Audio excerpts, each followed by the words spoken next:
ထုကြရသောဘာဝနာကုသိုလ်ကံစေရနာ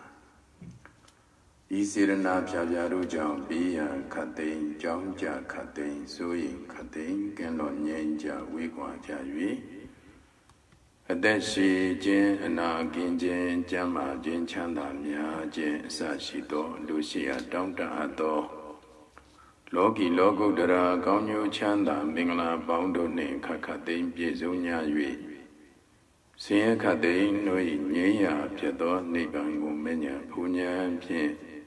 လျင်မြန်စွာဆက်ရောက်၍မျက်မှောက်ပြုနိုင်ကြပါစေအဟံဗန္တိတိတရဏိနာတဟအထင်္ဂတမ္ပနာကတံဥဘောဒထသီလံဓမ္မယာစာမိအနုဂဟံကတဝါသီလံဒေထမိဗန္တိဒုတိယံပိတတိယံပိအဟံဗန္တိတိတရဏိနာတဟအထင်္ဂတမ္ပနာကတံဥဘောဒထသီလံဓမ္မယာစာမိအနုဂဟံကတဝါသီလံဒေထမေဗန္တိယမဟံဝဒာမိတံဝဒေထနမောတတဗဂဝတောအရဟတောသမ္မာသမ္ဗုဒ္ဓတ္တနမောတတဗဂဝတောအရဟတောသမ္မာသမ္ဗုဒ္ဓတ္တနမောတတဗဂဝတောအရဟတောသမ္မာသမ္ဗုဒ္ဓတ္တနမောတတဗဂဝတောအရဟတောသမ္မာသမ္ဗုဒ္ဓတ္တဗုဒ္ဓံတရဏံဂစ္ဆာမိဓမ္မံတရဏံဂစ္ဆာမိသံဃံတရဏံဂစ္ဆာမိဗုဒ္ဓံတရဏံဂစ္ဆာမိဓမ္မံတရဏံဂစ္ဆာမိသံဃံတရဏံဂစ္ဆာမိဒုတိယံပိဗုဒ္ဓံတရဏံဂစ္ဆာမိဒုတိယံပိဓမ္မံတရဏံဂစ္ဆာမိဒုတိယံပိသံဃံတရဏံဂစ္ဆာမိဒုတိယံပိဗုဒ္ဓံတရဏံဂစ္ဆာမိဒုတိယံပိဓမ္မံတရဏံဂစ္ဆာမိဒုတိယံပိသံဃံတရဏံဂစ္ဆာမိတတိယံပိဗုဒ္ဓံတရဏံဂစ္ဆာမိတတိယံပိဓမ္မံတရဏံဂစ္ဆာမိတတိယံပိသံဃံတရဏံဂစ္ဆာမိတတိယံပိဗုဒ္ဓံတရဏံဂစ္ဆာမိတတိယံပိဓမ္မံတရဏံဂစ္ဆာမိတတိယံပိသံဃံတရဏံဂစ္ဆာမိတရဏဂမနံပရိပုံဏံအာမဂတိပါရှိယပါဏာတိပါဒံဝေရမဏိသိက္ခာပဒံသမာရိယာမိပါဏာတိပါဒံဝေရမဏိသိက္ခာပဒံသမာရိယာမိအာဒိဏဒါနာဝေရမဏိသိက္ခာပဒံသမာရိယာမိအာဒိဏဒါနာဝေရမဏိသိက္ခာပဒံသမာရိယာမိအဗျမစရိယဝေရမဏိသိက္ခာပဒံသမာရိယာမိအဗျမစရိယဝေရမဏိသိက္ခာပဒံသမာရိယာမိမုဒ္ဒဝါဒဝေရမဏိသိက္ခာပဒံသမာရိယာမိမုဒ္ဒဝါဒဝေရမဏိသိက္ခာပဒံသမာရိယာမိသူရာမေရယမေဇပမာဒဌာနာဝေရမဏိသိက္ခာပဒံသမာရိယာမိသူရာမေရယမေဇပမာဒဌာနာဝေရမဏိသိက္ခာပဒံသမာရိယာမိဝိကာလဘောဇနာဝေရမဏိသိက္ခာပဒံသမာရိယာမိဝိကာလဘောဇနာဝေရမဏိသိက္ခာပဒံသမာရိယာမိနိစ္စဂီတဝါရိတဝိတုကတတနာမာလာကန္တဝိလေပနဒါရဏမန္ဒနာဝိဘုဒနာဌာနာဝေရမဏိသိက္ခာပဒံသမာရိယာမိဝိဘုဒနာဝေရမဏိသိက္ခာပဒံသမာရိယာမိ Osa Dayana Mahadayana Viramani Deka Branthamariami Osa Dayana Mahadayana Viramani Deka Branthamariami Irami Dilan Mega Pala Nyanata Iseyo Hodu Tidarani Natha Tinga Damanagadang Bodhata Dilan Damandarugan Gadawa Abamadi Nathambadita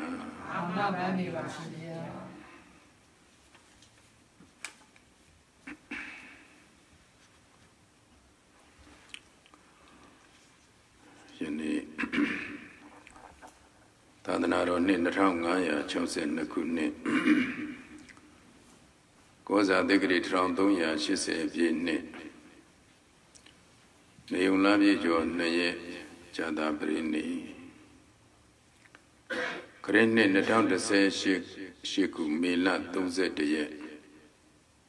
Jada Brini American Niga California Bine San Francisco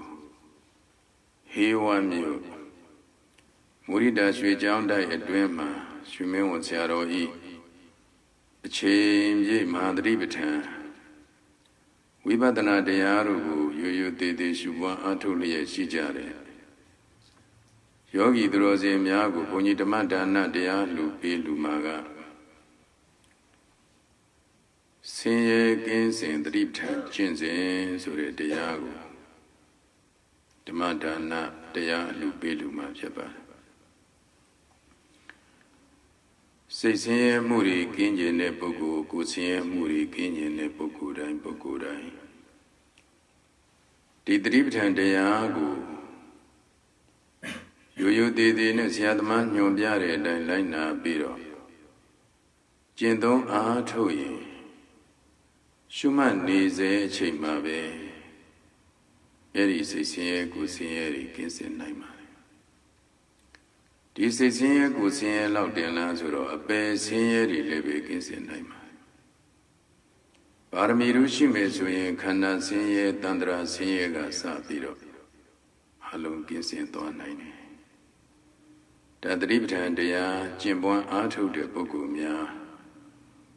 Eri Siye Alo Kinsin Naine Jango, Yashin Guromejiga. Amaganje ye bibiro Mesovia Hotavani. Didriptana Doda Didnaro Jima Sabai Lebai, Sombai Subiro, Bindon by Ma Sabai Mayana in the Judeari Hore, Di Judeari Rema Yazovia, Konemu Yana in the Sura, Ju Konemu Mesovia Hoja Biba. Didripitan Jinsin, Levi Ma Jinsin, the Ari Hobiro, Sombai Ma Anitanda Gata Subiro Piasinga, Didripitan de Agu, Gavian, Yonjare, Dai Hojare, Dai Lina Biro. You did the Jindon Atu Jame Bogumia Eri Kana Siye, Dandra Sieri, Kinsin Mudwe. Alone Jama Kona Nipe Atu Amawa Konane Atu Lucy, Yahana Tion Pianaine Yahana Pibisu, Kana Siye, Dandra Sieri, Alo, Malumia Bula Alo Lumiapi, Alo Ginsimi. The Galo Yambian Temia de Bogusuye, Le Lapje de Bogusuye, Konala Duemabe Yahana Pianaine. Yan Temia de Bogumia Suye, Konaya Duemabe Yana Pianaine. Todo Atu de Nia Maropsin, Balangada, Tetamuro Yijire. Tarabo Ria Budatibo, the Maribu, Jinyabu Sure, Bungava, Uzibi, Juzama. Di Juri Uyanaima Pepa. Dajao. Poiru Yogi Miagu Agu Madribitan de Ari, Dine Lina Biro, Jendon Nine Budwe, Nanebai Shinai Chimasue, Tribitan Jinsini, Levain Pede, Tribitan Jinsini, Puni, Hoja Bineba အခုညနေပိုင်း9 နာရီမှာတော့ဖြင့်ဒီသတိပဋ္ဌာန်တရားအတိုင်းလိုက်နာပြီးတော့ရိုးရိုးသေးသေးကျင့်ကြံပွားများအားထုတ်နေတဲ့ပုဂ္ဂိုလ်များရနိုင်တဲ့အကျိုးများကို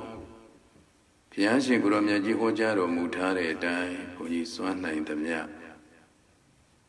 ဟောကြားပေးနေပါတယ်။အဲဒီမှာမြတ်စွာဘုရားရှင်ကအကျိုး9မျိုး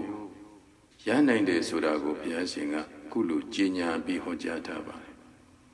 ဧကယနောယံဘိက္ခွေမေဃောတတ္တနာဝိတုဒ္ဓိယတောကပတိဒေဝနာသမတိကမာယဒုက္ခဒေါမနတာနာအထင်ကမာယညာယတာတိကမာယနိဗ္ဗာနတာသစ္စိကရိယာယယရိတံသတ္တရောတတိပဋ္ဌာနာဘိက္ခဝေယဟံတော်များအိုချစ်သားတို့သတ္တရော၄ပါးကုန်သောယရိတံယေဤမေတတိပဋ္ဌာနာဆွေမြတ်သောအမှတ်ရမှုတတိဆွေမြတ်မှုတတိပဋ္ဌာန်ဟူသောအကျင့်လန်းသည်တန်တိရှိကုန်၏အယံဆွေမြတ်သောအမှတ်ရမှုတတိဆွေမြတ်မှုတတိပဋ္ဌာန်ဟူသောအကျင့်လန်းသည်တတ္တနာဘုရားပစ္စည်းကဗုဒ္ဓရိယသာဝကလောင်းလုံးစုံသောတတ္တဝါပေါင်းတို့၏ဝိတုဒ္ဓိယစိတ်ညစ်ခြင်းမှကင်းဝေးစင်ကြယ်ကြစေခြင်းငှာဧကယနောမေဃောတခုရီသောလံတကြောင်ဒီသောလံဖြစ်ပါ၏တောကပရိဒေဝနာဆိုရင်ပူဆွေးခြင်းတောကငိုကြွေးခြင်းပရိဒေဝတို့ကိုတမတေကမယလွန်မြောက်စေခြင်းငှာဧကယနောမေဃောတခုရီသောလံတကြောင်ဒီသောလံဖြစ်ပါ၏ဒုက္ခဒေါမနတာနာကိုဆင်းရဲခြင်းဒုက္ခစိတ်ဆင်းရဲခြင်းဒေါမနတာတို့ကိုအထင်ကမာယာချုပ်ငြိမ်ွယ်ပြောက်စေခြင်းငှာဧကယနောမေဃောတခုဒီသောလံတကြောင်ဒီသောလံဖြစ်ပါ၏ညာယတာအဓိကမာယာရိယာမေကုရခြင်းငှာနိဗ္ဗာနတာသစ္စိကရိယာယနိဗ္ဗာန်ကိုမျက်မှောက်ပြုခြင်းငှာဧကယနောမေဃောတခုဒီသောလံတကြောင်ဒီသောလံဖြစ်ပါ၏တည်း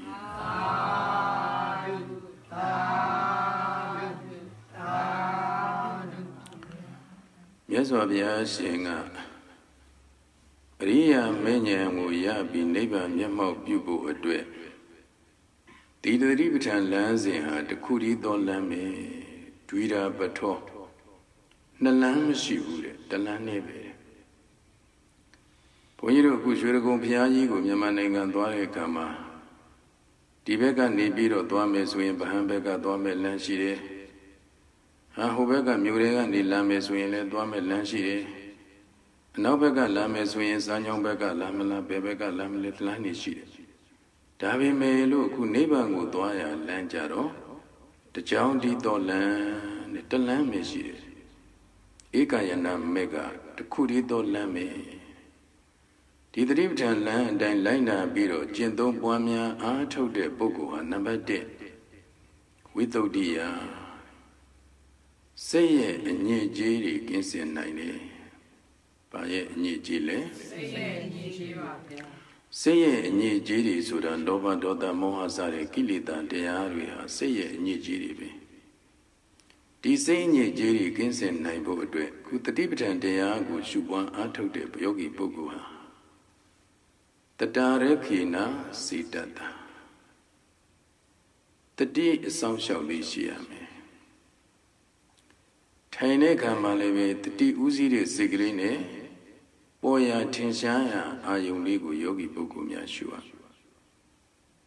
အဲ့ဒီထင်ရှားရာအာယုံဆိုတာကဘုန်းကြီးတို့ကဖောင်းမှုပိန်မှုအာယုံဆိုတာအမြဲတမ်းလည်းရှိတယ်ထင်ရောထင်ရှားတယ်ထင်လဲထင်ရှားတဲ့အတွက်သူ့ကိုပင်နိုင်ထားပြီးရှုဖို့ညွှန်ကြားထားခြင်းဖြစ်ပါတယ်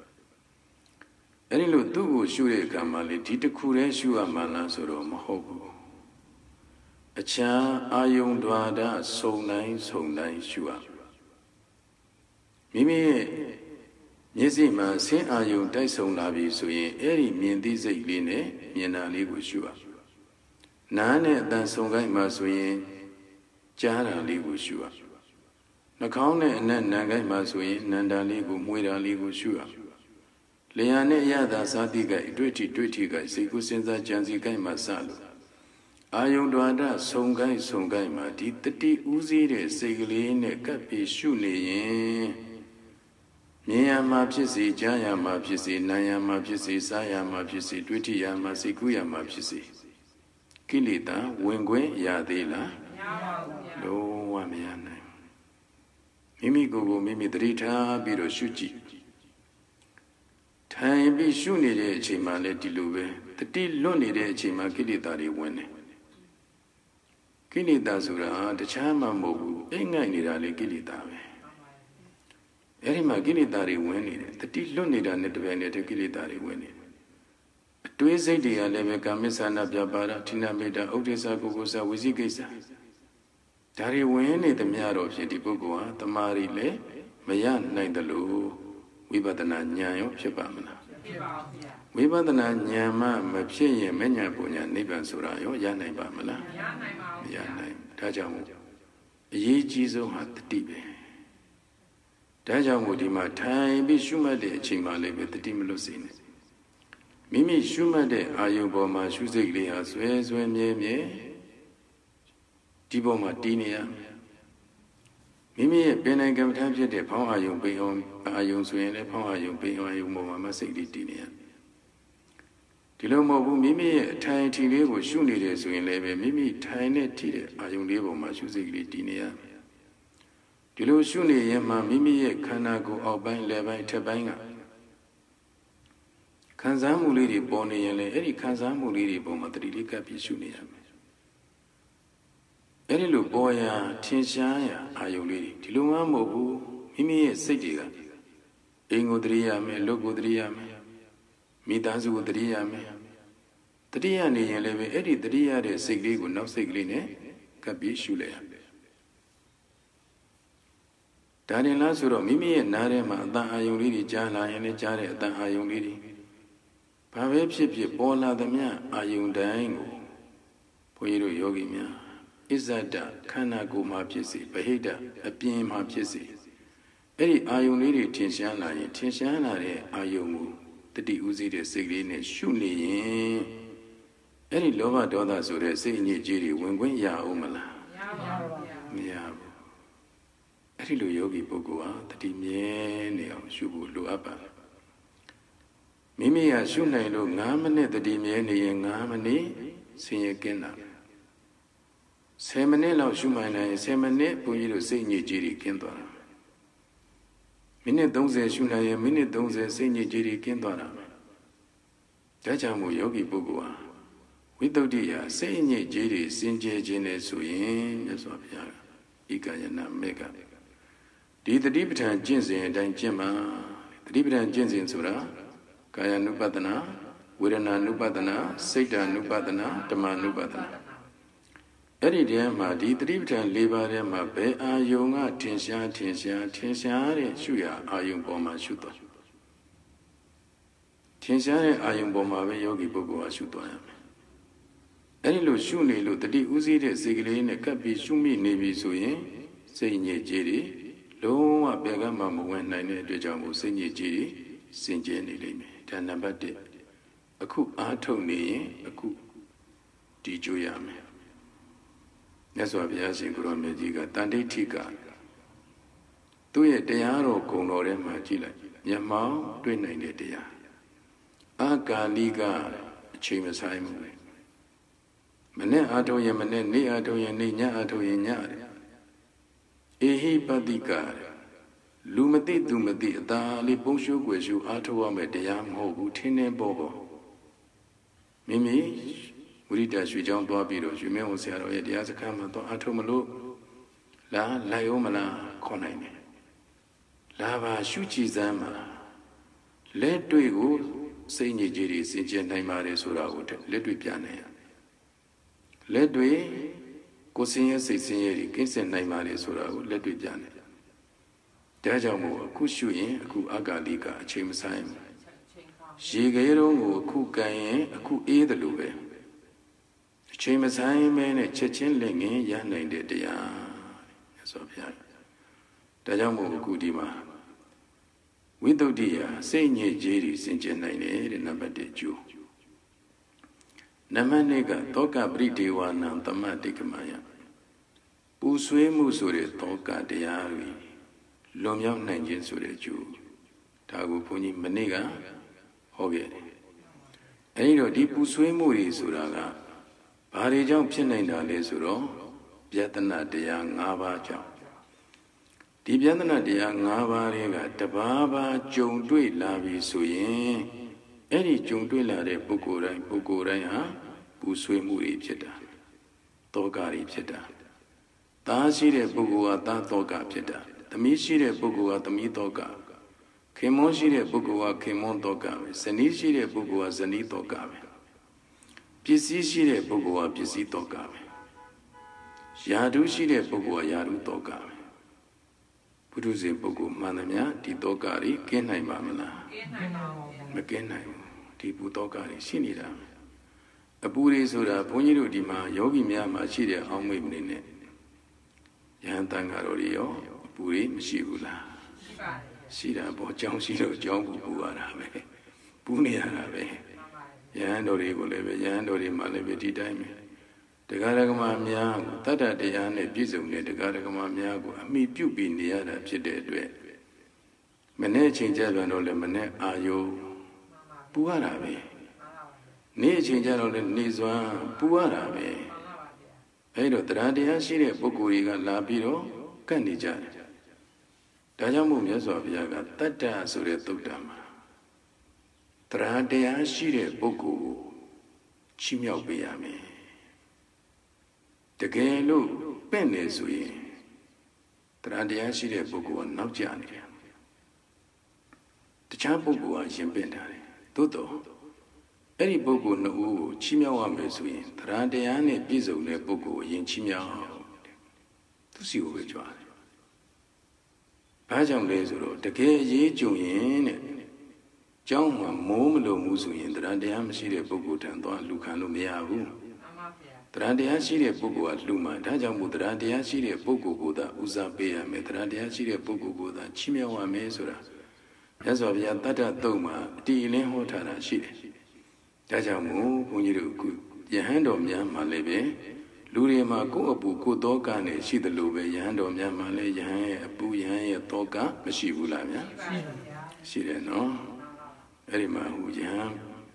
Dojam Pony Abu Doga Lim Bioa Omanamati.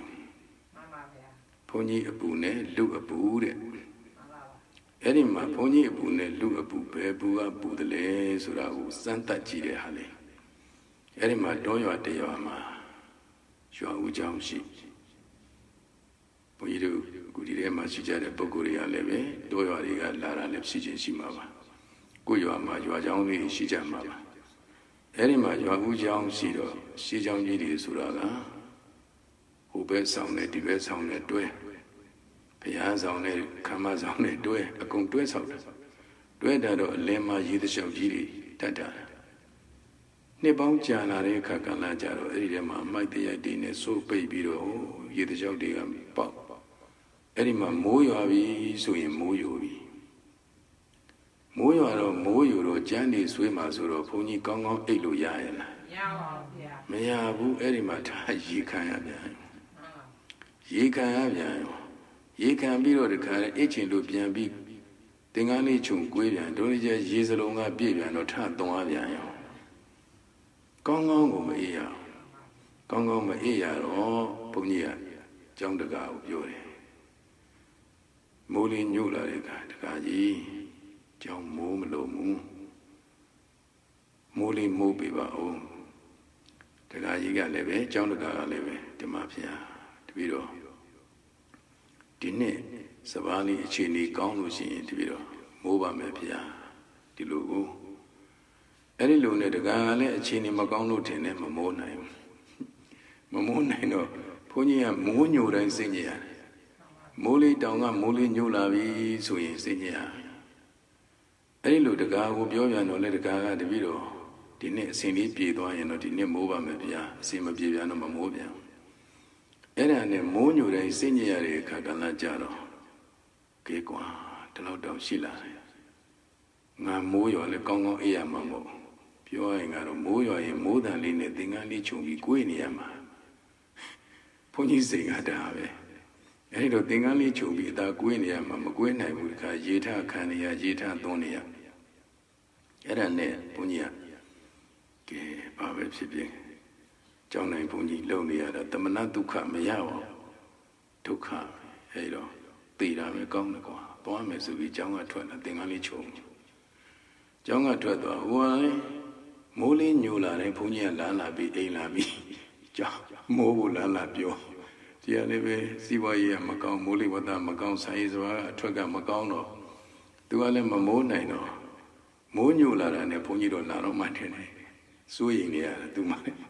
Oyina Mahu sewing here. Era neke, Turo, Malasinina.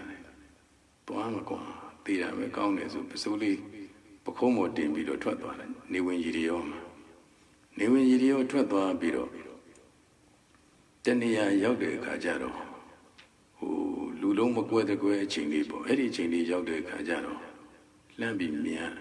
Punya, hey, was he a Burum? Aqua, Walling Nazura Burum,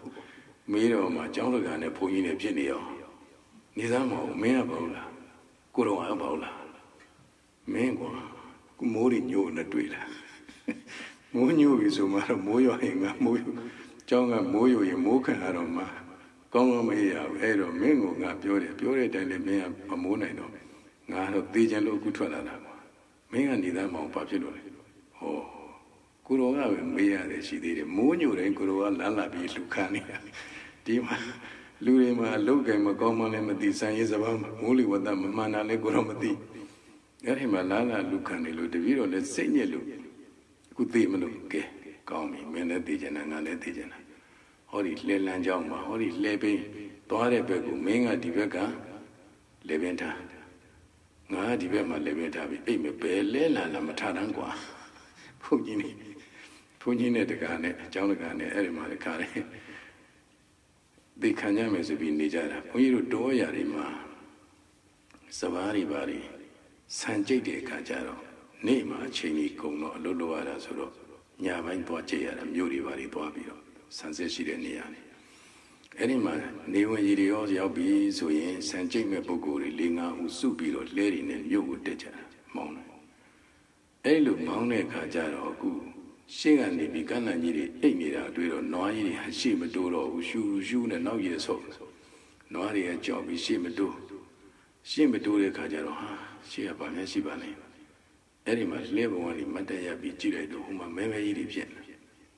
Meme yiri pini de Kajaro Pave Pipe, Ticha Chile Kata Ludi, movie ain't than Amadio. Era ne levo a boco, hey, she had to live Duiro, one and Naruqua. Pavision, Digeluna, Digeno Hina. Okay. Neither Mount Saint Gila must be Saint Gila, who's Nayama Tondare, Erima, she, or my Dama Tondara, who Erita, which you thought me, but she do G. Naga level Luria, Naga send like that. Gila de Kajara, Pony and John Caption. Ah, John got a baptist down, Pony and a Young will appear, Erima, John Biobia. Oh,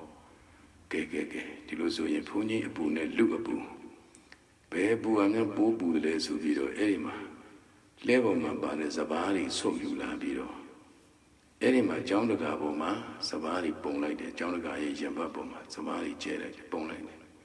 now Pony Boma bone like Pony bone like the Savari, a pop of the tap one day. Bedubu ha boburo. Pony bu ha bobure, Mashibu buara.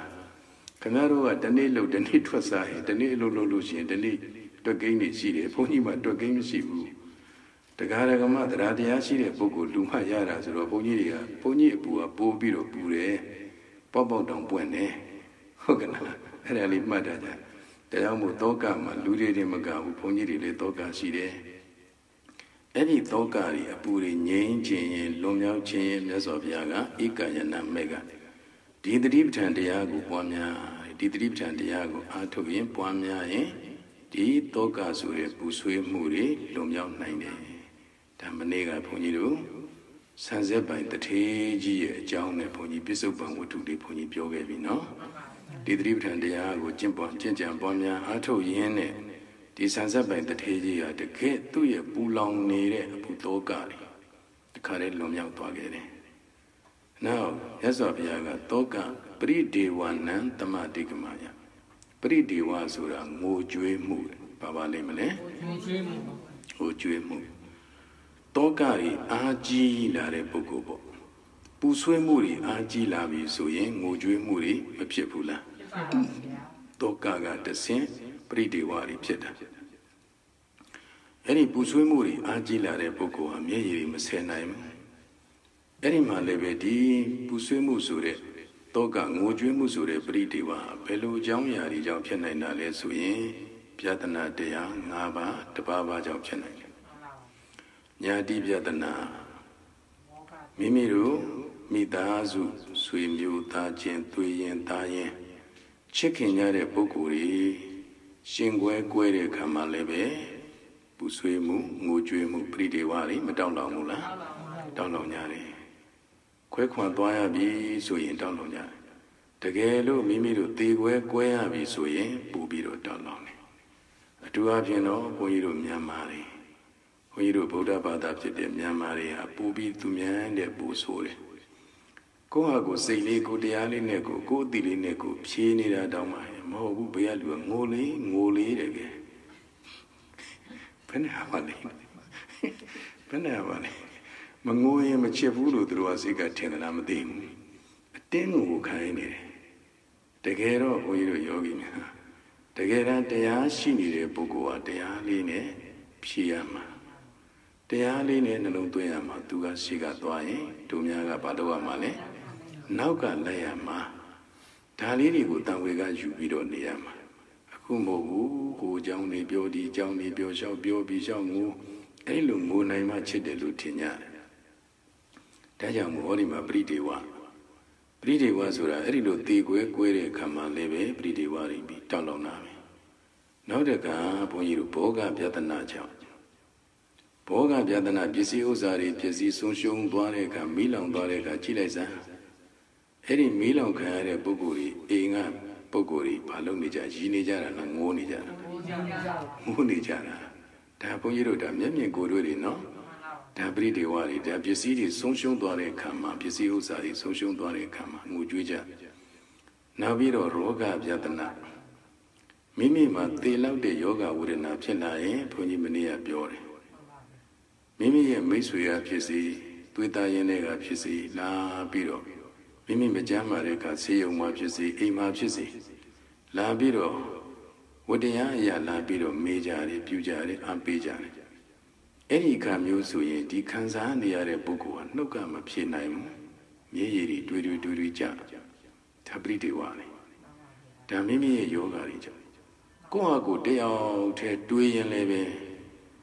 ငါဒီယောဂကြီးရပြီဆိုရင်ဘုန်းကြီးတို့တချို့ကသိပြီဆိုတဲ့အချိန်ဟာလာပိုင်းပဲကြံတော့တယ်ဘာမှမကြောက်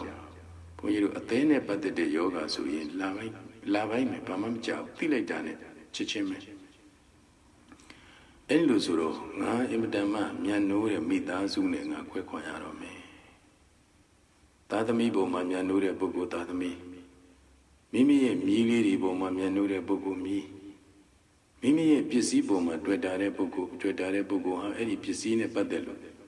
ငါဒါတွေကိုအားလုံးစွန့်ပစ်သွားရတော့မှာပါလားဆိုတာကိုပြန်တွေးမိတိုင်းမျက်ရည်တွေချဒါသူ့ဟာသူတရားအောင်ထိုင်ပရိဒေဝမိတွေတောက်လောင်နေတာတွေ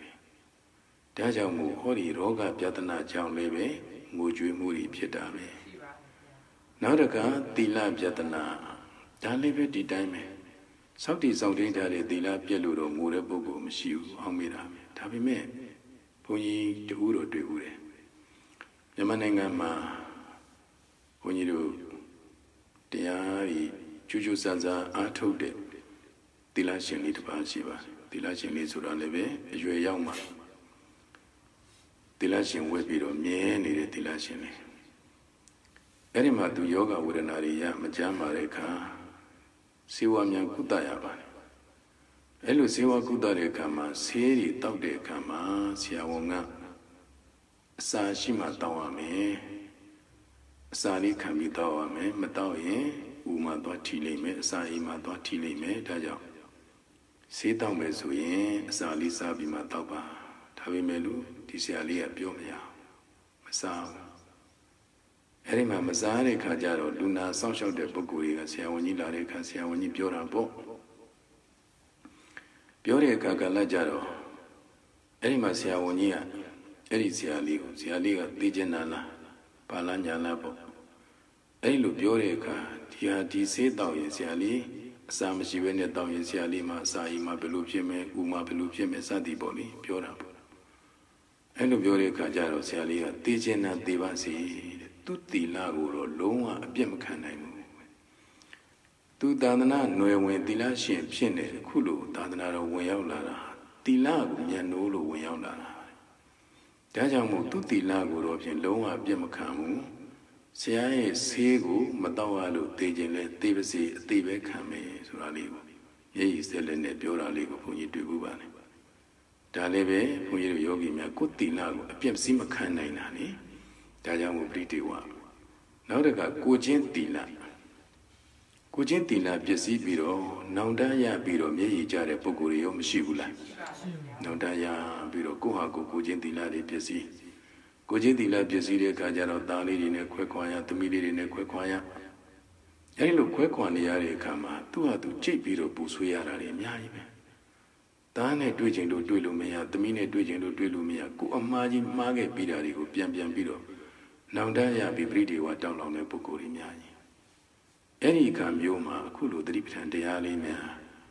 မိမိတို့လက်ကင်ရှိတတ်မယ်ဆိုရင်အဲ့ဒီပရိဒေဝတွေရောမလွန်မြောက်နိုင်ဘူးလားလွန်မြောက်နိုင်ပါလေနောက်တကဒိဋ္ဌိပြဒနာဒါလည်းပဲဒီတိုင်းပါပဲမိမိတို့ယာရုအာနာကြောင့်ပဲဖြစ်စေပစ္စည်းဥစ္စာကြောင့်ပဲဖြစ်စေမိမိရဲ့ဓမ္မဒိဋ္ဌိဆိုတဲ့အယူကောင်းအယူမှန်ကိုစွန့်ပစ်ပြီးတော့အယူမှားကိုယူရတဲ့ပုဂ္ဂိုလ်များဒီလိုပဲနောင်တတရားတွေရလို့တတိတရားတွေရတဲ့အခါမှာဒီလိုပရိဒေဝတွေပူဆွေးမှုတွေငိုကြွေးမှုတွေပရိဒေဝတွေဖြစ်ကြပါတယ်အဲဒီတော့ဒီဗျာဒနာတရား၅ပါးဘယ်ဗျာဒနာနဲ့ပဲကြုံပေါ့ကြုံလာပြီဆိုရင်အဲ့ဒီပုဂ္ဂိုလ်ဟာပူဆွေးမှုမှတဆင့်ငိုကြွေးမှုတွေပရိဒေဝတွေမတောက်လောင်ဘူးလားတောက်လောင်ပါဗျာအဲ့ဒီလိုပရိဒေဝမီးတွေတောက်လောင်လာတိုင်းဟာဒီမီးကိုဘာနဲ့ငြိမ်းရမှာလဲဆိုရင်တတိပဋ္ဌာန်ရေစဉ်နဲ့ငြိမ်းရမှာဘာရေစဉ်နဲ့ငြိမ်းရမလဲတတိပဋ္ဌာန်နဲ့ရေစဉ်နဲ့ငြိမ်းရအဲ့ဒီတတိပဋ္ဌာန်ရေစဉ်နဲ့ငြိမ်းမှသာလျင်ဟောဒီအပူသောကတွေပရိဒေဝတွေဟာလွန်မြောက်နိုင်မှာဖြစ်ပါတယ်ဒါကြောင့်ဘုန်းကြီးတို့မြတ်စွာဘုရားလက်ထက်တော်ခါကာလကအပူမီးတွေတောက်လောင်ခဲ့တဲ့ပတ္တစာရာဘယ်လိုပါလိမ့်မလဲပတ္တစာရီဆိုရင်အားလုံးသိပြီးသားပဲလေအားလုံးပတ္တစာရီဆိုတာပူမီးတွေတောင်းလောင်လိုက်တာသာခင်မောမိဘနှစ်ပါးမောင်ဘွားအားလုံးသူရင်သားရင်6ယောက်စလုံးဟာတနေ့တည်းနဲ့ကွယ်လွန်သွားကြတယ်ညပိုင်းမှာမိုးကြီးလေကြီးကြအဲ့ဒီလိုမိုးကြီးလေကြီးကြတဲ့အခါကျတော့မိမိမိဖွားတဲ့အချိန်မှာအပူလေးအနှွေးတက်လေးလိုချင်လို့ထင်းရှာခိုင်ရင်ကနေပြီးတော့မွေပေါက်လို့တေးရတဲ့ယောက်ျားကအဲ့ဒီမှာအားလုံးမိုးလင်းသွားပြန်တော့လည်းပဲယောက်ျားတေးလို့ယောက်ျားရဲ့တေးနေတာလေးကိုတေးရွက်ကလေးတွေဖုံးအုပ်ပြီးတော့တင်းညိုခဲ့အဲ့ဒီကအားကိုးစရာယောက်ျားမရှိတဲ့အခါကျတော့မိဘထံပြန်မယ်ဆိုပြီးပြန်လာပြန်တော့လမ်းကြီးမှာမိုးတွေရွာထားလို့ညကရေတွေကတင်ကြီးပြီးတော့နေတဲ့ချောင်းရည်ကြီးစီးနေတယ်အဲ့ဒီစီးနေတာကြီးကိုလည်းဖြတ်ရပြန်တယ်အဲ့ဒီဖြတ်တဲ့အခါကလည်းကြတော့ရေစည်းတန်တဲ့အခါမှာဒီသားနဲ့2ယောက်ဆိုရင်သွားလို့အဆင်မပြေမှဆိုတဲ့အတွက်ကြောင့်မို့သားကြီးလေးကိုဒီဘက်ကမှထားသားငယ်လေးကိုရင်ဝင်ပိုက်ပြီးတော့ဟိုဘက်ကိုကူးသွားတယ်သားကြီးဒီမှာနေရတော့မိလာခေါ်မယ်အဲ့တော့ညီလေးကိုသွားပို့ထားအောင်မယ်ဆိုဟိုဘက်သွားပို့အဲ့ဒီလိုသွားပို့တဲ့အချိန်မှာဒီဘက်မှာနှီးလေးနဲ့ထားခဲ့ပြီးတော့ဟိုမှာမွေးကင်းစားလေးညကမှမွေးထားတဲ့မွေးကင်းစားလေးအဲ့ဒီမှာထားခဲ့ပြီးတော့စိတ်မချတခြားနဲ့တခါလေနောက်ဆုံးနဲ့လာရနောက်ဆုံးနဲ့လာတဲ့အခါမှာကောင်းကင်ကသိန်းစုံကနေပြီးတော့သားတဲ့ဖြစ်မှတ်ပြီးတော့သူ့စာပဲဆိုပြီးတော့ထိုးတုပ်သွားတော့အဲ့ဒီမှာလက်ကုပ်လက်ဝါးတီးပြီးသိန်းစုံကို6တဲ့အခါဒီဘက်ကမ်းမှာရှိတဲ့သားကြီးကသူ့ကိုခေါ်ပြီးမှတ်ပြီးတော့ရေထဲဆင်းလာရေမျိုးလို့သေးအဲ့ဒီမှာသား2ယောက်ရောဟိုဘက်ကခင်မုံရောသေး အာကိုစရာတွေ့တာစရာရှိသေးလားမရှိတော့အဲ့ဒီကနေပြီးတော့မိဘထံပဲဆက်ပြီးတော့အာကိုစရာဆိုလို့မိဘနှစ်ပါးနဲ့မောင်ပွားပဲရှိတော့ဘယ်လိုပဲဖြစ်ဖြစ်မိဘဆိုလဲခံမဲရိုက်လဲခံမဲကိုမိုက်ပြစ်ကိုကိုပဲခံမဲဆိုပြီးတော့ကိုကမိဘသဘောမတူနဲ့သူနဲ့လိုက်သွားခဲ့တာကိုဒါကြောင့်မို့ရိုက်လဲခံမဲဆိုလဲခံမဲကိုပဲမိုက်ပြစ်ကိုတော့ကိုယ်တိုင်ခံမဲဆိုပြီးတော့မိဘထံပြန်လာတဲ့အခါမှာလမ်းခရီးမှာအဲ့ဒီမှာတကြီးရွယ်ကိုတယောက်နဲ့တွေ့တဲ့အခါကျတော့ဘာဘယ်လာတာလို့ဆိုငါတာဝတိကလာခဲ့တာပဲဘယ်မှနေတာငါတာဝတိမှာနေတယ်ငါခုဘယ်ကိုသွားမလို့ပေါ့ဒီလိုဆိုရင်တာဝတိမြို့မှာဒီနာမည်နဲ့သူ့ရဲ့မိဘတွေဖြစ်ပါတယ်နေထိုင်ကောင်းကြရဲ့လားမေးတဲ့အခါကျတော့အဲ့ဒီမှာအဲ့ဒီမေးခံရတဲ့ပုဂ္ဂိုလ်ကနေပြီးတော့သမီးညကလေကြီးမိုးကြီးတွေကြအားလုံးလေမိုးတန်တွေကြပြီးတော့ဒါသမီးသိတယ်နော်သိပါတယ်ပြီသိမှာပေါ့ဘယ်လိုလုပ်မှမမေ့နိုင်တာလေဒီညမှာဒီတော့သားရောခင်မောရောခုဖြစ်ရတယ်အဲ့ဒီလိုဆိုတော့အဲ့ဒီညကလေကြီးမိုးကြီးတွေကြပြီးတော့အဲ့ဒီတထေးကြီးတထေးကတော်ကြီးတွေတိုက်အိမ်တွေပြိုကျပျက်စီးပြီးတော့အားလုံး၃ဦးစလုံးပေါ့အဲ့ဒီမှာတိုက်ပြီးတော့အားလုံးကွယ်လွန်သွားကြပြီကွယ်ဟောင်းပေါ်မှာမိခိုးတွေတလူလူထွက်နေတာတွေ့တယ်မဟုတ်လားအဲ့ဒါသူတို့တင်းကြိုနေတာပဲလို့ပြောလိုက်တာအဲ့ဒီအချိန်မှာအာကိုးစရာရဲ့လို့သူ့မှာရှိသေးရဲ့လားဘာမှကိုမရှိတော့တကယ်လုံးဝအာကိုးစရာကိုမဲ့သွားတဲ့အခါမှာတတိတွေပါလက်သွားတယ်အဲ့ဒီတတိလက်သွားလိုက်တာလုံးဝပြန်မလဲတော့ဘူးအဲ့ဒီမှာအော်ဟစ်ပြီးတော့ပြေးလွှားဘယ်လိုမှတတိပေးလို့မရတော့အဲ့ဒီမှာတခါလေယူတိုပြီးတော့သွားတာအဲ့လိုယူတိုသွားတဲ့အခါသားရွယ်လေးတွေတွေ့လို့အဲ့ဒီသားရွယ်လေးတွေတွေ့လို့သားလေးကိုတတိယလို့အဲ့ဒီမှာသွားပြီးတော့ကပ်ပြန်တော့လည်းပဲအယူမှမလာခဲ့နဲ့ဆိုပြီးတော့ဒုံနဲ့ရိုက်ခဲနဲ့ပေါက်ဆဲဆူလှုပ်မိဘအရွယ်တွေ့လို့မိဘနန်းချင်းကပ်တဲ့အနေအချင်းတတိယပြီးကပ်ပြန်တော့လည်းပဲဘသူမှအကမခံဆိုလို့ဆဲလွန်နဲ့ဘသူရဲ့မေတ္တာကရုဏာမှမရရှာအဲ့ဒီလိုနဲ့ဒီမှာလေလမ်းစုံလမ်းကွာလှက်ပတ်ပြီးတော့သွားအဝတ်စားတောင်မှမကတ်နိုင်တော့အဲ့ဒီလောက်ထိအောင်တတိပလင်းတွေလက်နေအဲ့ဒီအချိန်မှာမြတ်စွာဘုရားရှင်ကိုရောမြတ်ကြီးရဲ့ဉာဏ်တော်ထဲမှာပဋ္ဌာန်းစာတရားထုရမှာကိုမြတ်စွာဘုရားမြင်တော်မူတယ်အဲ့လိုမြင်တော်မူတဲ့အခါကလည်းကြတော့ဘုရားရှင်ကိုရောမြတ်ကြီးကပဋ္ဌာန်းစာရီလမ်းမဲလမ်းကနေပြီးတော့ဆောင်းပြီးတော့တရားဓမ္မသဘင်ပွဲဆင်ရင်ကျင့်ပါအဲ့ဒီကျင့်ပါပြီမဲ့လို့မြတ်စွာဘုရားပဋ္ဌာန်းစာရီမရောက်သေးလို့တရားမဟောသေးဘူးစောင့်ဆိုင်နေဒီနေ့ဒီတရားပွဲမှာကျွတ်တန်းဝင်မဲ့ပုဂ္ဂိုလ်မပါသေးတဲ့အတွက်မြတ်စွာဘုရားစောင့်အဲ့ဒီအချိန်မှာပဋ္ဌာစာရီကလည်းတလန်းဝင်တလန်းထွက်တခါတည်းဆိုလိုက်ငိုလိုက်ပြောလိုက်ဆိုလိုက်နဲ့ပြေးလိုက်လွှားလိုက်နဲ့လာရတာအဲ့ဒီမြတ်စွာဘုရားရဲ့တရားပွဲကြီးနဲ့ရောက်သွားအဲ့ဒီတရားပွဲကြီးနဲ့ရောက်တဲ့အခါကလည်းကျတော့သူရက်ပြီးတော့ဘာမှလေးဆိုတာကိုကြည့်နေတဲ့အချိန်မှာပဲမြတ်စွာဘုရားရှင်ကိုရောမြတ်ကြီးကရှင်နမပဋ္ဌာစာရာဒီကိုလာခဲ့လို့မြတ်စွာဘုရားခေါ်လိုက်တယ်မြတ်စွာဘုရားရဲ့ကရုဏာရတ္တအပြည့်အဝနဲ့ခေါ်လိုက်တာအဲလိုကရုဏာရတ္တနဲ့ခေါ်လိုက်တဲ့အခါကျတော့မှသူတတိတွေရလာတယ်သူ့ရဲ့ဘဝမှာဘယ်ပုဂ္ဂိုလ်ရဲ့မေတ္တာကရုဏာမှသူမရခဲ့ဘူးဘယ်ပုဂ္ဂိုလ်ရဲ့တဏှာကျင်နာမှုမှသူမရခဲ့ဘူးအခုမြတ်စွာဘုရားရှင်ရဲ့ဒီတဏှာကျင်နာတဲ့ကရုဏာရတ္တအပြည့်အဝနဲ့ရှင်နမပဋ္ဌာစာရာဒီကိုလာခဲ့အရေးတယူခေါ်တဲ့ပုဂ္ဂိုလ်ဟာဒါပထမဦးဆုံးပဲအဲ့ဒီအချိန်မှာသူတတိယလို့မြတ်စွာဘုရားတန်သွားဖို့ဆိုတော့ကိုယ်ခန္ဓာကိုပြန်ကြည့်လိုက်တဲ့အခါဟောစာပလနာတိဖြစ်နေတယ်အဲ့ဒီအချိန်မှာမတ်တရနေရာကနေပြီးတော့ကျုံညုံလေးထိုင်ချလိုက်တယ်အဲ့ဒီလိုကျုံညုံလေးထိုင်ချလိုက်တဲ့အချိန်မှာအနိနန်းမှာရှိတယ်တရားနာတဲ့ဥပဒကတူကနေပြီးတော့သူခြုံလာတဲ့စောင်းကြုံတပည့်ခြုံတဲ့ကြီးကိုပြစ်ပေးလိုက်တယ်ဘုန်းကြီးတို့အိန္ဒိယမှာအခုချိန်ထိအောင်ဗုဒ္ဓဂယာကိုသွားတဲ့ပုဂ္ဂိုလ်တွေလေ့လာကြည့်ပေါ့ဘာသာရေးပွဲတွေသွားကြတဲ့အခါမှာမြို့သားရောမြို့သမီးရောပေါ်ခြုံနဲ့ခြုံဆောင်ကြီးတွေနဲ့သွားကြတယ်အပေါ်ကနေခြုံထားကြတယ်အဲ့လိုခြုံဆောင်နဲ့သွားကြတာဆိုတော့အခုတကားကနေပြီးတော့သူ့ရဲ့ခြုံဆောင်ကိုပြစ်ပေးလိုက်တယ်အဲ့ဒီပြစ်ပေးလိုက်တဲ့အခါကျတော့မှပဋ္ဌာစာရာဟာသူ့ရဲ့ခန္ဓာကိုယ်ကိုအဲ့ဒီခြုံဆောင်နဲ့ရစ်ပန်းပြီးတော့မှမြတ်စွာဘုရားထံသွားတာဘုန်းကြီးတို့ယောဂီများ အခုပဒံစာရာမြတ်စွာဘုရားကခေါ်လိုက်တဲ့အခါမှာတတိယမိမိကိုယ်ကိုမိမိပြန်ကြည့်လို့အဝတ်စမ်းမပါတဲ့အခါရှေ့ရမှန်ကြောက်ရမှန်သိသွားပြီဆိုတဲ့အခါကျတော့တတိရပြီလားမရသေးဘူးလားတတိရသွားပြီလုံးဝတတိယသွားပြီကိုကိုရှေ့ရမှန်းသိသွားပြီကြောက်ရမှန်းသိသွားပြီအဲ့ဒီချိန်မှာတတိယသွားပြီအခုတပည့်ကိုမိမိခန္ဓာကိုယ်ကိုလုံအောင်ပတ်ပြီးတဲ့အခါကျတော့မြတ်စွာဘုရားတန်သွားမြတ်စွာဘုရားတန်ရောက်တဲ့အခါကျတော့မြတ်စွာဘုရားရဲ့ခြေပမိုးနဲ့မျက်နှာနဲ့ပုတ်တန်းပြီးတော့မြတ်စွာဘုရားကိုရှိခိုးကြော့ပြီးတော့သူ့ရဲ့ဖြစ်ကြောင်းကုံစင်သူ့ရဲ့ဘဝဖြစ်ကြောင်းကုံစင်ကိုအကုန်လုံးမြတ်စွာဘုရားကိုဖွင့်ဟပြီးတော့လျှောက်တာအဲ့ဒီလိုသူ့ရဲ့ရင်ထဲကရှိသမျှတွေဖွင့်ဟပြောခွင့်ရမယ်ဆိုရင်စိုးစိုးကြီးတွေကသူတတိယနိုင်တယ်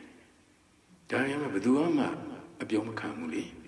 သူ့ရဲ့ရင်ထဲမှာခံစားချက်ကိုဘယ်သူမှအတိမမပြုကြဘူးခုမြတ်စွာဘုရားအတိမပြုတယ်မြတ်စွာဘုရားသူပြောသမျှသူငိုယူပြီးတော့ပြောဆိုနေတာကိုမြတ်စွာဘုရားအကုန်နားထောင်အဲ့ဒီမှာနားထောင်ပြီးတဲ့အခါဟိုမြတ်စွာဘုရားရှင်ကိုရောင်မြတ်ကြီးကိုလျှောက်ထားပြီးတဲ့အခါကျတော့မြတ်စွာဘုရားတပည့်တော်မှာဘုရားမှတပါးအားကိုးရမရှိတော့ပါဘူးတပည့်တော်မှာမြတ်စွာဘုရားမှလွဲပြီးမိကိုစရာမရှိတော့ပါဘူးတပည့်တော်ဟာအားကိုးရမဲ့နေပါပြီဗျာမြတ်စွာဘုရားကိုလျှောက်တဲ့အခါကျတော့မြတ်စွာဘုရားကရှင်နမပဒစာရာသင်ဟာခုသင်ရဲ့ခင်မွန်းအတွက်ငိုကြွေးခဲ့ရတဲ့မျက်ရည်သင်ရဲ့သားတွေအတွက်ငိုကြွေးခဲ့ရတဲ့မျက်ရည်သင်ရဲ့မိဘမောင်ဘွားအတွက်ငိုကြွေးခဲ့ရတဲ့မျက်ရည်တွေဟာသမုဒ္ဒရာလေးစင်းမှာရှိတဲ့ရေထက်တောင်များနေတဲ့ရှင်နမသင်တတိယပါတော့လားမြတ်စွာဘုရားတတိလေးပဲပြောတာဘုန်းကြီးတို့ယောဂီများတတိနော်သင်တတိယပါတော့လားသင်ဘာလို့မေးနေရောနေရတာလဲတတိယပါတော့လားအဲ့ဒီမှာမြတ်စွာဘုရားတတိပေးလိုက်တာဒီလိုတတိပေးလိုက်တဲ့အချိန်မှာသူတတိတွေကောင်းကောင်းကြီးပြန်ဖြစ်နေပြီ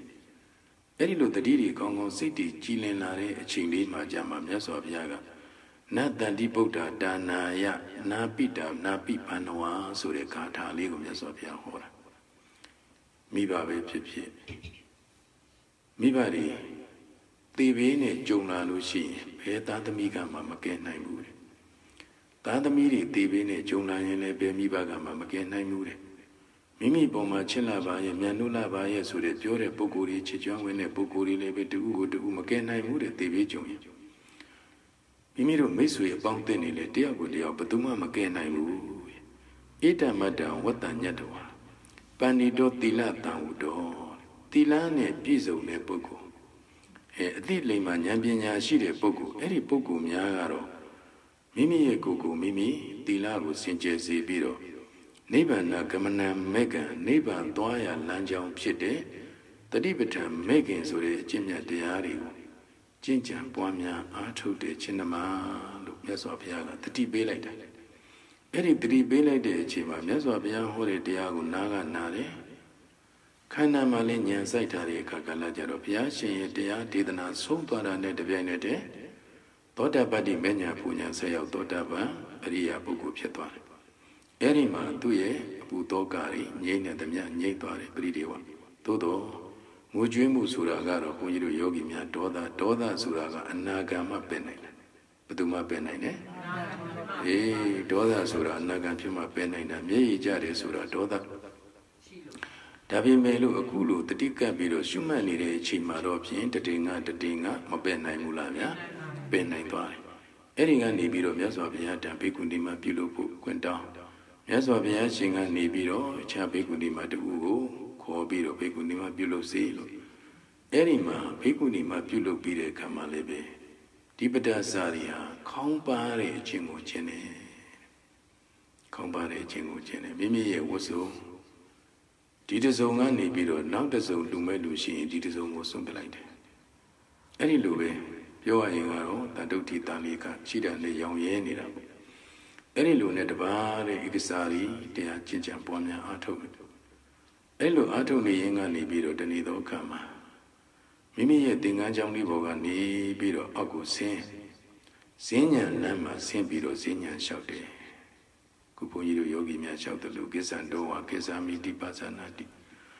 တွားနေတဲ့အမူအရာလေးကိုတွားနေတာလေးသိအောင်ရှုနေတယ် အဲ့လိုရှုတဲ့အခါမှာညာလန်းတယ်ပဲလန်းတယ်ဆိုတာလည်းပဲလှမ်းတိုင်းတတိကတ်နေတယ်ညာလန်းတယ်ပဲလန်းတယ်လို့တော့ဆိုကြမှာလဲဆိုမယ်စိတ်နဲ့ဆိုကြမှာလဲဆိုမယ်တကယ်တော့ဝိပဿနာရှုတယ်ဆိုတာအဆိုကလိုရင်းမဟုတ်ဘူးသိဖို့သာလိုရင်းမိမိစိတ်ကလေးနဲ့တတိဥစေတဲ့စိတ်လေးနဲ့လိုက်ကြည့်နေုံပဲအဲ့ဒီဟာသိဖို့ပဲလိုရင်းအဲ့ဒီလိုမကြည့်နိုင်သေးခင်မှာမှတ်ပါရှုပါပွားပါပြောနေရတာ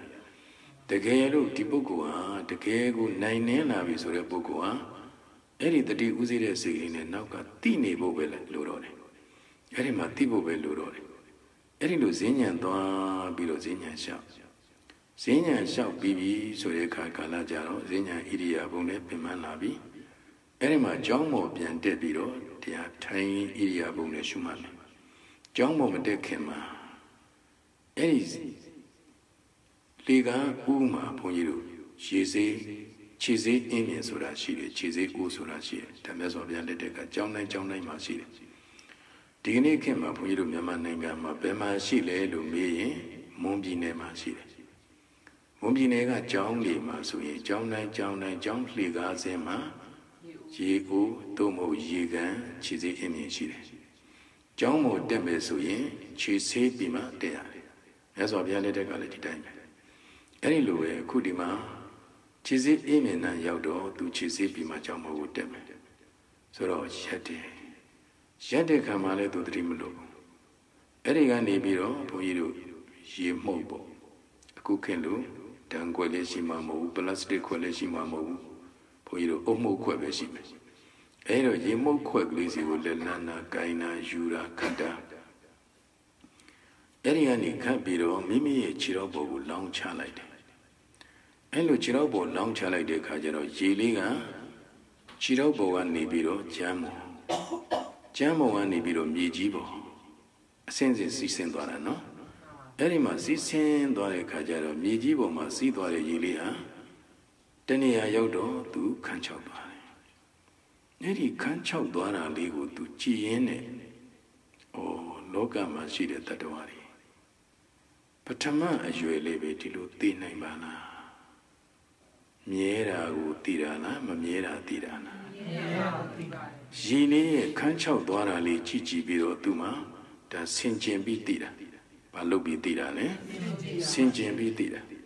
အဲ့ဒီကနေပြီးဒုတိယရေခွက်ခပ်ပြန်နေလောင်းလိုက်ပြန်နေခြေတော်ပေါ်ကနေပြီးတော့ကျမ်းပေါ်ကနေပြီးမြေကြီးပေါ်ကနေပြီးတော့စိုးကနေပြီးတော့ခန်းချောက်သွားတဲ့နေရာရဲ့ရှေ့ကိုလွန်သွားပြီးတော့ခန်းချောက်သွားတယ်တတ္တဝါတွေဟာဒုတိယအရွယ်မှာလည်းသိနိုင်ပါလားနောက်တစ်ခါရေတစ်ခွက်ခတ်ပြန်နေခတ်ပြီးလောင်းပြန်နေအဲ့ဒီလိုပဲခြေတော်ပေါ်ကနေပြီးတော့ကျမ်းပေါ်ကနေပြီးတော့မြေကြီးပေါ်ကနေအစစ်ပထမခန်းချောက်သွားတဲ့နေရာကျော်သွားတယ်ဒုတိယခန်းချောက်တဲ့နေရာကျော်သွားပြီးတော့မှနောက်ရေလေးဟာခန်းချောက်သွားတယ်အဲ့လိုခန်းချောက်သွားတာလေးကိုကြည်ရင်းနဲ့ပဲအဲ့ဒီမှာမမြဲတဲ့သဘောတွေကိုဉာဏ်နဲ့မှဖြစ်နေတယ်သူ့ရဲ့ဉာဏ်ထဲမှာနော်ရေလေးတွေခန်းချောက်သွားတာကြည့်ပြီးတော့မမြဲပုံလေးကိုသဘောကျသွားတယ်အဲ့ဒီအချိန်မှာမြတ်စွာဘုရားရှင်ကိုရောမြတ်ကြီးရဲ့ဉာဏ်တော်ထဲမှာပတ္တစာရီကိုမြင်လာတဲ့အခါကျတော့မြတ်စွာဘုရားဟာတကိုးတော်နဲ့အဲ့ဒီပတ္တစာရီရဲ့ဈဉ္ဉံဥမှာမြတ်စွာဘုရားကြွပြီးတော့ဘုရားရှင်ကိုရောမြတ်ကြီးကအဲ့ဒီပတ္တစာရီကိုအားပေးတဲ့အနေနဲ့မြတ်စွာဘုရားကထောက်ခံတဲ့အနေနဲ့ဟောကြားပေးတယ်ယောဇဝတ္တတံဇီဝေအပ္ပတံဓမ္မအပ္ပတံဥရိယဘယံဧကဟံဇီဝိတံတေယောပတ္တတောဥရိယဘယံယောဇဝတ္တတံဇီဝေအပ္ပတံဥရိယဘယံဧကဟံဇီဝိတံတေယောပတ္တတောဥရိယဘယံယောဇပုဂ္ဂလောမြည်သူမဆိုခြင်းပုဂ္ဂိုလ်သည်ဥရိယဘယံယခုလိုပစ္စုပန်တဲ့တဲ့၌ပေါ်လာတဲ့ခန္ဓာ၅ပါးယုံနာနှစ်ပါးတို့၏ဖြစ်ချင်းပြည့်ချင်းဆိုတဲ့သဘောကိုအပ္ပတံတောဝိပဿနာဉာဏ်ပညာဖြင့်ဧကံတိတိမတွေ့မမြင်ရသည်ရှိသောဝတ္တတတံသင်္ချာတွေ့ကျုံနှစ်တရားကာလပတ်လုံးဇီဝေမပြတ်အစဉ်သက်ရှင်၍နေရပါတော်လေနတေယောလူဖြစ်ရာကျိုးမနတ်ယိုအမှန်တည်သာရီယောဇပုဂ္ဂလောမြည်သူမဆိုခြင်းပုဂ္ဂိုလ်သည် Ureya Veya Yakulu Bizuban Tere Night Polare Kanangawa Yunan Nabarui Pichin Sure the Bogu But the dawn Wibadana Nyabin Yabin Egan Didi Shuma Bwamya Atoyin Dwimia di Shido Eka Zivi Dan Tane Deye Damanebin Deshin Niabadole Teo Tadana Ne Dwijunya Ju Nabadapien Mabia Tezi Mialababi Tadi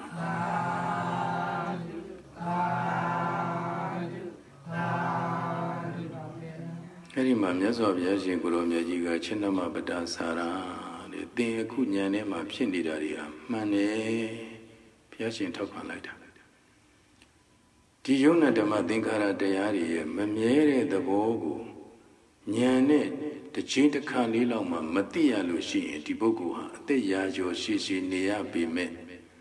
Lubuama Lupia Jo Manabu Chinama The Nete Demane Pere Nia Zigamu Yuna Pipit the Boli with the Chinta Kala Kura Nyane Dumi Lea Lushi Lubuama Lupia Jo Nade Daganaro Ne Duya Jo Nade Chinama Lu Piachi Guru Miajiga the Kare Abbey token like the Kajaro, Chatimoni, Pitiri Pita, Pari Pita, Pitiri Pita, Erima Pitiri Pila de Kajaro, Eri Pitima the Sin. Kana Nyazai Biro Shuma Bomia Atulaita, Eri Cheesy Indian Bomma Mata Yayenebe, Gilida and the Okum can be Yahana Tidi Maji Pietone, Papietone. Tiro, Bridewa Miri, Lam Nine Deala. Bridewa Miri, Loa, Manye Mebula. Daja Puniru Yogi Mia Lebe, Titribitan, Dearu Buddha. Together, you did in Shutame, Poatame, Atutame. Shuma Bomia Atu de Kamale, Bawita, Bahulikata. The Jane Mohobu Puniru Yogi Mia, Tiazakani, Hubuni Lala, Babiro, one like Devuni Lala, the love little Mobu. They Chavi Mimi Tima Yetama, they are Jama Atu Tararigo, Ingo, Apajuan. Jama Piamatagan. The Azakan Wembiro, the Azakan Bira and Piamatagan, Alo Ingo Bajuda. Shudwa Biro, a mere Mabia, no long twin Senye, no long twin Shupuan, Nime Soye. Now so Horilo, good, Jadana de the Baba, Joe Lo, that with the meat, with the sea, with the need, with Kimon and Sadijin Erima, Putokari, Bridiwari, Lamia Lavi Suyin, Mimi Ato Tare, Didribitan de Aligo Pianle, Nalon Twin Shupua Ato Yen, Eri Mujue Musure, Bridiwari, Malomia Naibula, Gesulai, Mujue Mugo, Lomia Lo, Belan Zingo Layame. Mujue Mugo, Lom Yao Lo, the Tibetan Lansing O Layame, Mujue Mugo, Lom Yao Lo, Pelansing O Layame, Mujue Mugo, Lom Yao Lo, the Tibetan Lansing O Layame, the Kono Sujime, Lansing O Layame, Mujue Mugo, Lom Yao Lo, the Tibetan Lansing O Layame, Mujue Mugo, Lom Yao Lo, Pelansing O Layame, Mujue Mugo.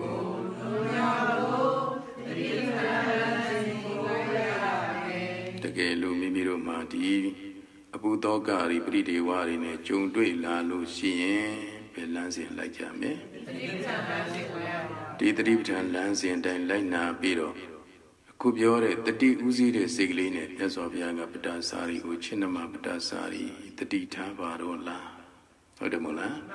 Poyu Yogi Miagule Punya, the D Tabarola, Tali with the D Pelachama. Any the D that Taname Subai, Dingo Jumu Suri Bride Wari, Malomia Naibula. Daja Miaswa Biashi Guromia Jiga, Ika Yanoya, Bekwi Megota Dana, Witodia. Toka Bride Wanantama Digamaya, Duka Dominatana, Atingamaya. Nyaya Dadigamaya, Nibanada, Disigariya, Yarida Sadaro, the Dipatana. Pekawaya Domya, Uche Tadu. Sadaro Liba Gondo Yarida, Ye Imi the Dipatana. Swemia do Maya Mutadi, Swemia Mutadipata, Udo Jen, Landi, Landi, Shigo E. Ya, Swemia do Maya Mutadi, Swemia Mutadipata, Udo Jen, Landi. Tadana Paya Pisika Buddha, Ria Tawaka, Long Lonzo, Tadwa Bondoi. Widoria, Senye Jima, Kinwi, Senje Jazi Jinga. Ikayano Mego, the Kurido, Land, Jondi, Dolan, Pipabi. Toga Bride Wana, Soye Buswajan Toga, Mojuajan Bride Warugo.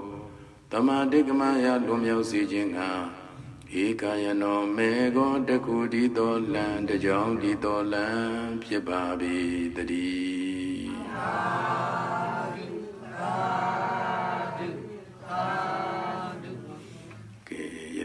Kudu Susurigu, Ando,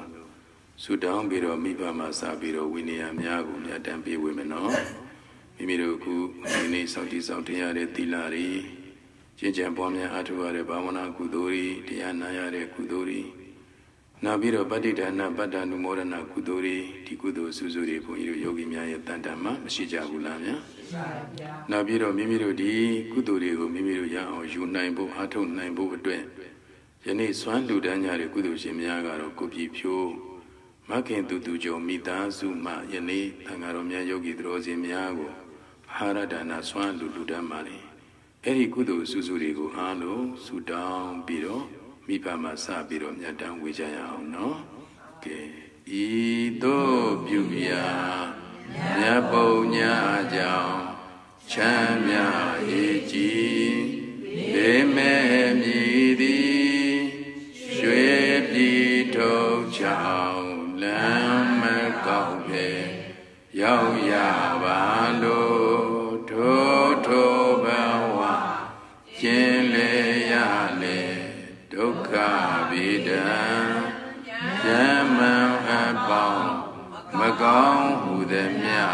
Madwe Yabe Taba Isa Mingalago Yuega Dada Yazido Yeni Yaku Biu the Mia Bagago Miva Seya Myodahani Goma Sauja Gozong Naga Ayin Sayui Shidamia Longzong Bong Dong Zeti Pi Damya Winnie Yaru Yaja Bazi Pinga Wedi Nya Tweta Du Cosido Amia Yuro Mujava Gonglo Dadu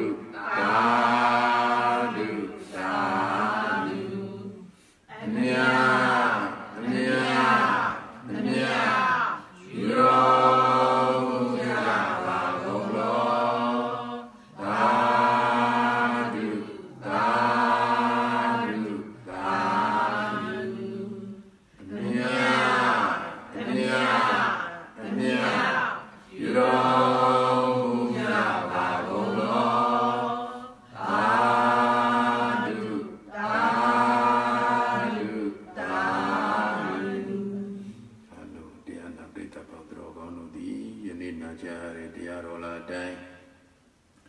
Mimiro Doga Bride Wari, Jungula, Kakalama, Didritan, the Ali, Legan Tabio, the Doga Bride Wari, Lumia, Chicha, Atu Nanya, Dili, မုရိဒရွှေကျောင်းတက်ကြီးရဲ့သာသနာပြုလုပ်ငန်းအဝဝါကိုမုရိဒရွှေကျောင်းဆရာတော်နဲ့အတူလက်တွဲပြီးတော့သာသနာပြုနိုင်ကြတဲ့မျိုးကောင်းသားမျိုးကောင်းသမီးများရှိကြပါစေ။